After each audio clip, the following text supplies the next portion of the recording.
ബിജെപിയുടെ പ്രതിനിധി എസ് നന്ദുവിലേക്ക് പോവുകയാണ്. ശ്രീ നന്ദു, നമുക്കറിയാം ഈ സ്വർണ്ണ കവർച്ച കേസുമായി ബന്ധപ്പെട്ട് ഈ തദ്ദേശ തെരഞ്ഞെടുപ്പിൽ ഏറ്റവും വലിയ രാഷ്ട്രീയ ആനുകൂല്യം പറ്റിയത് UDF ആണ്.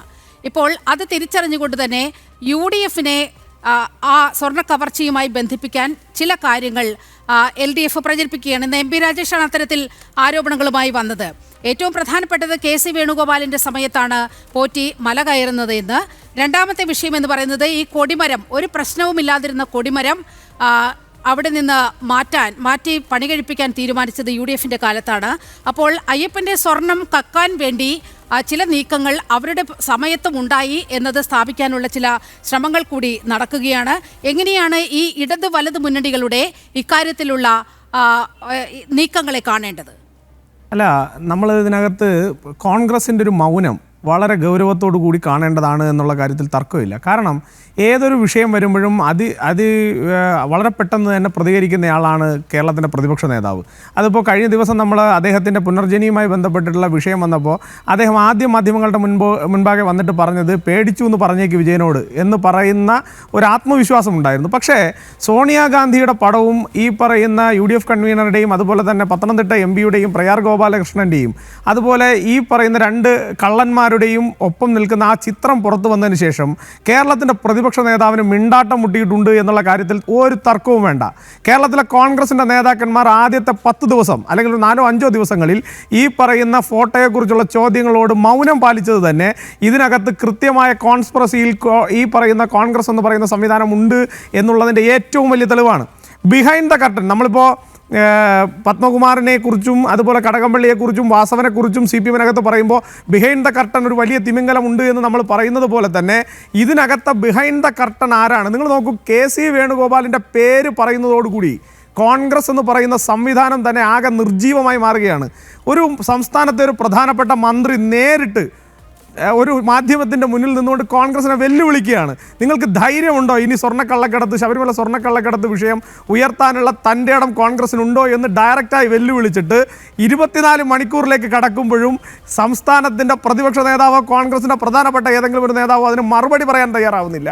ആ ആത്മവിശ്വാസത്തോടു കൂടി പറയാൻ തയ്യാറാവുന്നില്ല എന്നുള്ളിടത്ത് തന്നെ കോഴിയെ കട്ടവൻ്റെ തലയിൽ പൂടയുണ്ടാകും എന്നുള്ള സിദ്ധാന്തത്തിൽ നമ്മൾ നോക്കിക്കഴിഞ്ഞാൽ കറക്റ്റായി കള്ളന്മാരെ ചൂണ്ടിക്കാണിക്കാൻ ഇപ്പുറത്ത് നിന്ന് ഞങ്ങളുടെ പേര് പറഞ്ഞാൽ ഞങ്ങളുടെ കള്ളന്മാരുടെ പേര് നിങ്ങൾ പറഞ്ഞാൽ നിങ്ങളുടെ കള്ളന്മാരുടെ പേര് ഞങ്ങൾ പറയുമെന്നുള്ള നിലയിലേക്ക് CPM-ഉം കോൺഗ്രസും പരസ്പരം കള്ളന്മാരെ ചൂണ്ടിക്കാണിക്കുന്ന നിലയിലേക്ക് മാറിയിരിക്കുന്നു എന്നുള്ളതാണ് ആദ്യത്തെ ഘട്ടം. ഇനി എന്തുകൊണ്ട് ഞാൻ അല്ലെങ്കിൽ ഒരു പൊതുസമൂഹം എന്നുള്ള നിലയിൽ, ഒരു ഭക്തൻ എന്നുള്ള നിലയിൽ എന്തുകൊണ്ട് ഞാൻ അത്തരത്തിൽ തന്നെ ആ വിഷയത്തെ പറഞ്ഞ് അവസാനിപ്പിക്കുന്നു എന്ന് ചോദിച്ചാൽ, ഞാൻ ഈ ചർച്ച ശബരിമല സ്വർണ്ണക്കള്ളക്കടത്തുമായി ബന്ധപ്പെട്ട് വന്നിട്ടുള്ള എല്ലാ ചർച്ചകളിലും ഞാൻ ആദ്യം തന്നെ പറഞ്ഞിട്ടുണ്ട്, സംസ്ഥാനത്തെ പ്രതിപക്ഷ നേതാവും സംസ്ഥാനത്തെ കോൺഗ്രസ് നേതൃത്വമാണ് ഈ വിഷയം പുറത്ത് വന്നത്. ഈ സ്വർണ്ണപ്പാളി വിഷയം പുറത്ത് വരുമ്പോൾ തന്നെ നിഷ്പക്ഷമായ ഒരു അന്വേഷണത്തിന് കേന്ദ്ര ഏജൻസി CBI അന്വേഷിക്കണമെന്ന് ആദ്യം പറഞ്ഞത്. ആ പറഞ്ഞ വാക്കിൽ നിന്ന് പ്രതിപക്ഷ നേതാവ് അടക്കമുള്ളവർ പിന്നാക്കം പോകുന്നു. അത് കഴിഞ്ഞ് 2 ദിവസം കഴിയുമ്പോൾ പിന്നാക്കം പോകുന്നു. എന്തുകൊണ്ട് പിന്നാക്കം പോയി എന്ന ചോദ്യത്തിന് ഇതുവരെ കോൺഗ്രസ് പാർട്ടി മറുപടി പറഞ്ഞിട്ടില്ല. അത് കഴിഞ്ഞ് കുറച്ചുകൂടി മുന്നോട്ടേക്ക് പോകുന്ന സമയത്ത് സംസ്ഥാന SIT-യുടെ അന്വേഷണത്തിൽ ഞങ്ങൾ പൂർണ്ണ തൃപ്തരാണെന്നുള്ള നിലയിലേക്ക് ആദ്യം പ്രതിപക്ഷ നേതാവിൻ്റെ സ്റ്റേറ്റ്മെൻറ്റുകൾ ആ നിലയിലേക്ക് വരുന്നു. അത് കഴിഞ്ഞ് അദ്ദേഹം പറയുന്നു ഏതോ ഉന്നത ഉദ്യോഗസ്ഥന്മാർ ഈ പറയുന്ന പോലീസ് അന്വേഷണത്തെ SIT-യുടെ അന്വേഷണത്തെ കാര്യമായി ബാധിച്ചിട്ടുണ്ട് അല്ലെങ്കിൽ അതിൽ ഇടപെട്ടിട്ടുണ്ട്, അവരുടെ പേര് എന്നെ കൂടുതൽ പ്രകോപിപ്പിച്ചാൽ ഞാൻ അവരുടെ പേര് പറയുമെന്ന് പറയുന്നു. സംസ്ഥാനത്തിൻ്റെ പ്രതിപക്ഷ നേതാവിന്, ഭരണഘടനാ പദവി വഹിക്കുന്ന പ്രതിപക്ഷ നേതാവ് സ്വാഭാവികമായും ഇത്തരത്തിൽ കേരളത്തിലെ പൊതുസമൂഹത്തിനെ ബാധിക്കുന്നൊരു വിഷയത്തിൽ ഇത്തരത്തിലൊരു ഇടപെടൽ നടത്തിയിട്ടുണ്ടെങ്കിൽ അത് തുറന്നു പറയാനുള്ള ഉത്തരവാദിത്തമുള്ള പ്രതിപക്ഷ നേതാവ് എന്തുകൊണ്ടത് തുറന്നു പറഞ്ഞില്ല? അപ്പോൾ അവിടെ തന്നെ കോൺസ്പിറസി തുടങ്ങുകയാണ്. ഞാൻ അന്ന് തന്നെ ആ ചർച്ച അതിന് തൊട്ടടുത്ത ദിവസങ്ങളിൽ ചർച്ച ചെയ്തപ്പോൾ തന്നെ ഞാൻ പറഞ്ഞു, പ്രതിപക്ഷ നേതാവ് KC വേണുഗോപാലിനെ പോലെയുള്ള ഇതിൻ്റെ പുറത്തേക്ക്, അതായത് കോൺഗ്രസിൻ്റെ ഏറ്റവും വിശ്വസ്തനായിട്ടുള്ള, കോൺഗ്രസ് നേതൃത്വത്തിലെ ഇന്ന് സോണിയാഗാന്ധിയുടെ ഏറ്റവും വിശ്വസ്തനായിട്ടുള്ള ശ്രീ KC വേണുഗോപാൽ അടക്കമുള്ളവർക്ക് ഇതിനകത്ത് പങ്കുണ്ടോ എന്ന ചോദ്യം അന്ന് മുതലേ അന്തരീക്ഷത്തിലുണ്ട്. ആ ചോദ്യം ഉള്ളത് കൊണ്ടാണ് കൃത്യമായി കോൺഗ്രസ് പാർട്ടി ഇതിന് മറുപടി പറയാതെ മുന്നോട്ട് പോയിക്കൊണ്ടിരുന്നത്. CPM ഒരു ഘട്ടത്തിൽ കാണിച്ച ആത്മവിശ്വാസം ഞാൻ നിങ്ങളോട് പറഞ്ഞിരുന്നു. തന്ത്രിയുടെയും മന്ത്രിയുടെയും പേര് പറഞ്ഞിട്ടും തന്ത്രിയിലേക്ക് മാത്രം ഇത്ര പെക്യുലറായി തന്ത്രിയിലേക്ക് മാത്രം മുന്നോട്ട് പോകാൻ CPM-ന് ആത്മവിശ്വാസം കൊടുത്തത് ഈ പറയുന്ന കോൺഗ്രസ് പാർട്ടിയും ഈ ക്രൈമിനകത്ത് ഉൾപ്പെട്ടിട്ടുണ്ട് എന്ന CPM-ൻ്റെ ബോധ്യമാണ്. പ്രതിപക്ഷവും ഭരണപക്ഷവും ഒരുമിച്ച് നിന്നാൽ ഈ പറയുന്ന ജനങ്ങളുടെ കണ്ണിൽ പൊടിയിട്ട് ഈ കേസിനെ ഒന്നുമല്ലാതാക്കി മാറ്റാൻ സാധിക്കുമെന്ന CPM-ൻ്റെയും കോൺഗ്രസിൻ്റെയും ആത്മവിശ്വാസത്തിന് മുകളിലാണ് ഇന്ന് ഈ പറയുന്ന തദ്ദേശ സ്വയംഭരണ വകുപ്പ് മന്ത്രിയും ഈ പറയുന്ന മന്ത്രിസഭയിലെ പ്രധാനപ്പെട്ട മന്ത്രിയുമായിട്ടുള്ള ശ്രീ MB രാജേഷ് തന്നെ കേരളത്തിലെ പ്രതിപക്ഷ നേതൃത്വത്തിൻ്റെ മുഖത്ത് നോക്കി ഇത്ര വലിയൊരു ആത്മവിശ്വാസത്തോടുകൂടി വെല്ലുവിളിക്കുന്നത്. എന്ത് മറുപടിയാണ് ശ്രീ അനിൽ ബോസിന് പറയാനുള്ളത്? അനിൽ ബോസ് പറയുന്നത് എല്ലാവരെയും അന്വേഷിക്കണം, എല്ലാവരെയും കണ്ടെത്തണമെന്നാണ്. അത് പറയാൻ നിങ്ങളുടെ ആവശ്യമില്ലല്ലോ, അത് അന്വേഷിക്കാനും കണ്ടെത്താനും നിങ്ങളുടെ ആവശ്യമില്ലല്ലോ, നിങ്ങളുടെ തിട്ടൂരത്തിൻ്റെയും ആവശ്യമില്ല. പക്ഷേ നിങ്ങൾക്ക് എന്തുകൊണ്ട് വിശദീകരിക്കാൻ സാധിക്കുന്നില്ല?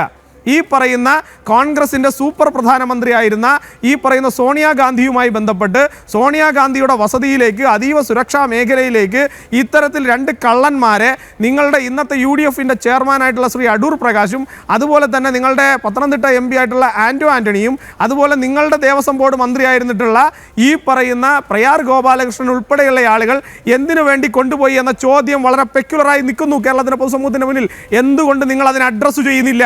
എന്തുകൊണ്ട് കൃത്യമായ മറുപടി പറയുന്നില്ല? നിങ്ങൾ പറയുന്നത് ചരട് കെട്ടാൻ കൊണ്ടുപോയി. അതിലൊരു മറുപടി ആവശ്യമാണ്. കാരണം കോൺഗ്രസ് വലിയ പ്രതിരോധത്തിലേക്ക് നീങ്ങുന്ന ഒരു സാഹചര്യമുണ്ട്. നേരത്തെ തന്നെ സോണിയാഗാന്ധിയുമായി ബന്ധപ്പെട്ട് ഈ ചിത്രം പുറത്തു വന്നപ്പോൾ ഒരു ഔപചാരികമായ പ്രതികരണം, ഔദ്യോഗികമായ പ്രതികരണം ഉണ്ടാകുന്നില്ല. മാത്രമല്ല ഇപ്പോൾ MB രാജേഷിന്റെ വെല്ലുവിളി കൂടി വന്നിരിക്കുകയാണ്. നിങ്ങൾ എന്താണ് എനിക്ക് കോൺഗ്രസ് നേതൃത്വത്തിനോട് ഒരു ചോദ്യമുണ്ട്.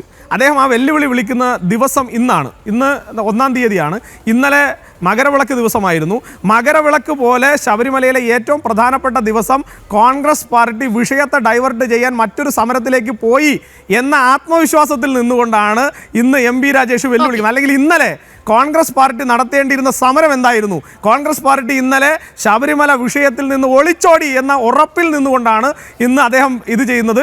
ഞാൻ കോൺഗ്രസ് പാർട്ടിയോട് ഡയറക്റ്റ് വെല്ലുവിളിയല്ല, ഒരു ചോദ്യം എന്നുള്ള നിലയിൽ നിങ്ങൾ എത്ര വെള്ളിക്കാശിനാണ് കേരളത്തിലെ ഭക്ത സമൂഹത്തെ, അയ്യപ്പ ഭക്തന്മാരെ ഒറ്റിക്കൊടുത്തത്? കേരളത്തിലെ കോൺഗ്രസ് പാർട്ടി LDF-ൻ്റെ മുന്നിൽ എത്ര വെള്ളിക്കാശിനാണ് ഈ പറയുന്ന ഭക്തന്മാരെ ഒറ്റിക്കൊടുത്തതെന്ന് അറിയാൻ കേരളത്തിലെ പൊതുസമൂഹത്തിന് താല്പര്യമുണ്ട്. അനിൽ ബോസ്